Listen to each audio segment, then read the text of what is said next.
حضرت سیدنا عثمان غنی ذو النورین رضی اللہ عنہ، آپ اسلام میں تیسرے خلیفہ ہیں۔ آپ کی کنیت ہے ابو عمرو اور لقب ہے جامع القرآن، اور ایک لقب ہے ذو النورین۔ سبحان اللہ، اتنے حیا والے تھے کہ فرشتے بھی ان سے حیا کرتے تھے۔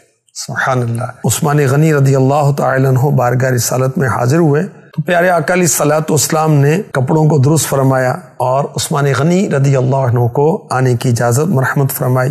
اس حدیث کی راوی ہیں ام المؤمنین بی بی عائشہ صدیقہ طیبہ طاہرہ عابدہ زاہدہ عفیفہ مفتیہ عالمہ مجتہدہ رضی اللہ عنہ۔ فرماتی ہے لوگ چلے گئے، میں نے عرض کی حضور کیا وجہ ہے؟ میرے والد صدیق اکبر آئے، آپ بدستور لیٹے رہے، فاروق اعظم آئے، آپ بدستور لیٹے رہے، جنبش بھی نہیں فرمائی۔ عثمان غنی آئے تو آپ اٹھ کر بیٹھ گئے، کپڑوں کو بھی درست فرمایا۔ اس سوال پر آخری نبی مکی مدنی صلی اللہ علیہ وآلہ وسلم نے فرمایا کیا میں اس شخص سے حیا نہ کروں جس سے فرشتے بھی حیا کرتے ہیں؟ سبحان اللہ، کیا شان ہے عثمان غنی رضی اللہ تعالی عنہ کی۔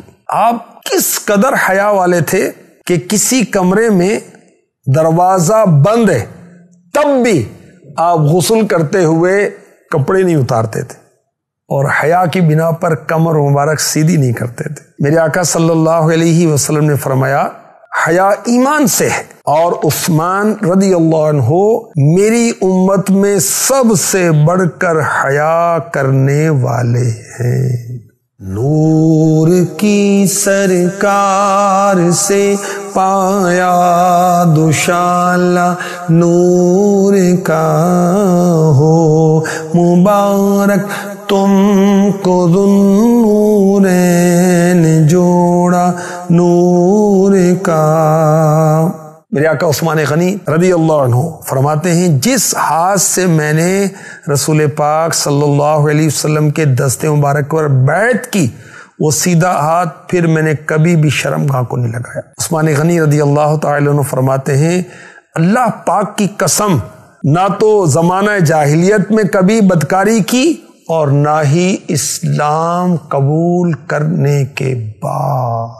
یا الہی دے ہمیں بھی دولت شرم و حیا، حضرت عثمان غنی با حیا کے واسطے۔ آپ 18 ذوالحجۃ الحرام 35 سنہ ہجری کو مظلومیت کے ساتھ شہید کیے گئے۔ اللہ پاک عثمان غنی رضی اللہ تعالی عنہ کے صدقے اس امت کو، امت کے افراد کو، مرد و عورت کو، ہماری بیٹیوں کو، بہوؤں کو حیا کی چادر عطا فرماتے، ہم سب کو حیا دار بنا دے، آمین۔